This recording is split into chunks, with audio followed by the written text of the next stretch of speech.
Blood जो होता है ब्लड वेसल्स के अंदर फ्लो करता है, ये एक उसका सर्कुलेटरी सिस्टम है। अच्छा, अब क्या होता है कि ऑक्सीजन, अच्छा इसकी सतह हर वक्त मॉइस्ट रहती है, इसकी सतह हर वक्त मॉइस्ट रहती है। उसकी वजह ये है कि ये जो उसके ग्लैंड्स हैं, ये ग्लैंड्स, ये छोटे छोटे पोर्स हैं उनके अंदर, बॉडी की वॉल में ना छोटे छोटे पोर्स होते हैं। यहाँ तो मैंने बड़े बना दिए, तो वहाँ बिल्कुल छोटे छोटे होते हैं जिनसे एक्सुडेशन होती रहती है, और उस एक्सुडेशन से पानी की मॉइस्ट लेयर जो होती है मुस्तकिल तौर पर इनकी बॉडी वॉल के ऊपर मौजूद रहती है। यानी दूसरे लफ्ज़ों में इनकी बॉडी वॉल को ये म्यूकस ग्लैंड जो होते हैं मॉइस्ट रखते हैं। अब ये होता है कि ऑक्सीजन फिज़ा से डायरेक्टली इसकी बॉडी वॉल से टकरा रही होती है, ठीक है ना। तो बॉडी वॉल से जब ऑक्सीजन टकराती है तो वो ऑक्सीजन इस म्यूकस के अंदर, इस लेयर के अंदर डिफ्यूज़ होती है। वो डिफ्यूज़ होके वो आती है इस डर्मिस के लेयर सेल्स में। डर्मिस के सेल्स के बाद जो है ना ये यहाँ पर जो है ना पहुँचती है, और ये जगह जो है इसको कहते हैं सिलोम, सिलोम बॉडी कैविटी। अब ये ऑक्सीजन जो है सिलोम में आ जाती है। जब सिलोम में आती है तो उसके आगे ब्लड सर्कुलेटरी सिस्टम मौजूद है, तो ये ऑक्सीजन डिफ्यूज़ कर जाती है ब्लड के अंदर। तो इस तरह दोबारा समझ लें आप ये पाथवे, ऑक्सीजन इन्वायरमेंट से म्यूकस में यानी मॉइस्चर जो उसके ऊपर मौजूद है उसमें डिफ्यूज़ होती है, और वहाँ से ऑक्सीजन जो है क्यूटिकल को क्रॉस करती है, क्यूटिकल से उसकी एपिडर्मिस को क्रॉस करती है, एपिडर्मिस को क्रॉस करके ये सिलोम में आती है, और सिलोम से ये ब्लड वेसल में आती है। अब जब ऑक्सीजन ब्लड वेसल में पहुंचती है तो ब्लड वेसल के अंदर ब्लड मौजूद है, और ब्लड के अंदर जो है ना एक पिगमेंट मौजूद है जिसको हीमोग्लोबिन कहते हैं। हीमोग्लोबिन के बारे में आपने पढ़ा हुआ है कि हीमोग्लोबिन एक ऐसी प्रोटीन है जो ऑक्सीजन के साथ एफिलिएशन रखती है। तो हीमोग्लोबिन के साथ जब ऑक्सीजन मिलती है तो ये ऑक्सी हीमोग्लोबिन बन जाता है। अब ये ऑक्सी हीमोग्लोबिन की सूरत में ब्लड जो है ये सर्कुलेट करता है पूरे सर्कुलेटरी सिस्टम में, और हर उस जगह पहुंचता है जहां टिश्यूज़ ऑर्गन्स मौजूद होते हैं। तो जहाँ जहाँ पर ऑक्सीजन की कमी होगी ये ऑक्सी हीमोग्लोबिन फौरी तौर पर वहाँ टूटेगा, हीमोग्लोबिन ब्लड में रहेगा और ऑक्सीजन उन टिश्यूज़ को मिल जाएगी। अच्छा, फिर यहीं पर एक और तब्दीली भी हो रही होती है कि जहाँ ऑक्सीजन टिश्यूज़ को जा रही होती है वहीं पर ज़ाहिर ग्रेडियंट का फ़र्क होता है, यानी कार्बन डाइऑक्साइड वहाँ पर ज़्यादा होती है। तो कार्बन डाइऑक्साइड जो होती है वो उसके बदले में डिफ्यूज़ करके ब्लड के अंदर दाखिल होती है। यहाँ पर एक पॉइंट याद रखना है कि ऑक्सीजन को कैरी करने वाला पिगमेंट तो हीमोग्लोबिन है, लेकिन कार्बन डाइऑक्साइड हीमोग्लोबिन के साथ यहाँ पर नहीं मिल रही होती।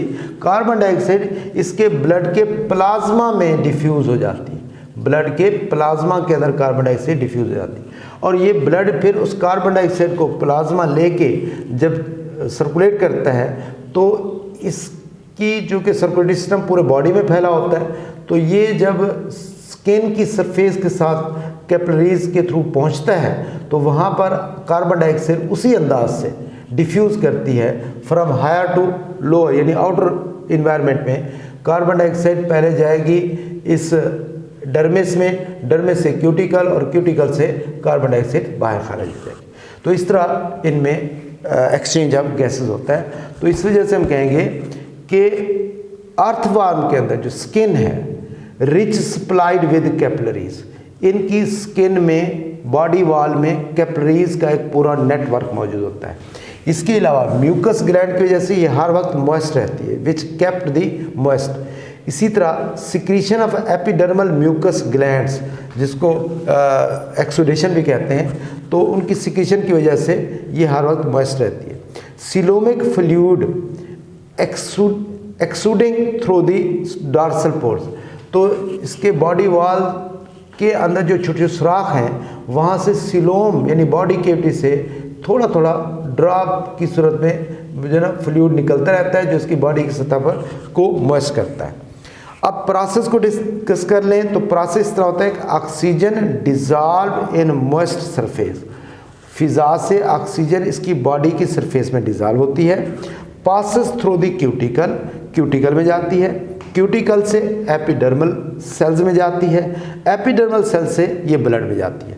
अब जब ऑक्सीजन ब्लड में पहुंचेगी तो ऑक्सीजन ब्लड के अंदर हीमोग्लोबिन के साथ मिलती है और इस तरह ऑक्सी हीमोग्लोबिन बन जाता है। ऑक्सी हीमोग्लोबिन ब्लड में सर्कुलेट करता रहता है। जहाँ जहाँ ऑक्सीजन की कमी होती है वहाँ पर ऑक्सी हीमोग्लोबिन टूटता है, ऑक्सीजन टिश्यूज़ में चली जाती हैं और हीमोग्लोबिन ब्लड में रहता है। Blood does not come in contact, ये ज़हन में रखिएगा, क्योंकि इनका जो सर्कुलेटरी सिस्टम है वो क्लोज टाइप सर्कुलेटरी सिस्टम है, तो ब्लड कभी भी टिश्यूज़ के साथ डायरेक्ट इसका कांटेक्ट नहीं होता, वो मुस्तकिल ब्लड वेसल में ही रहता है।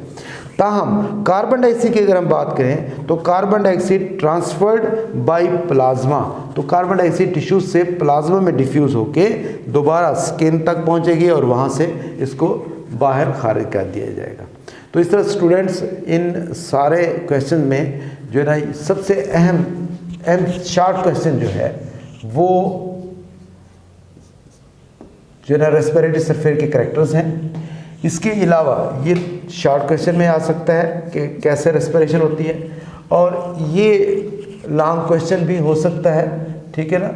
तो रेस्पिरेशन इन अर्थवाल, इसको आपने अच्छे तरीके से देखना है। तो यहाँ से आपसे पूछ सकते हैं कि what are the characteristics of earthworm, इसका शॉर्ट क्वेश्चन बन सकता है characteristics of respiratory surface of earthworm, ये सवाल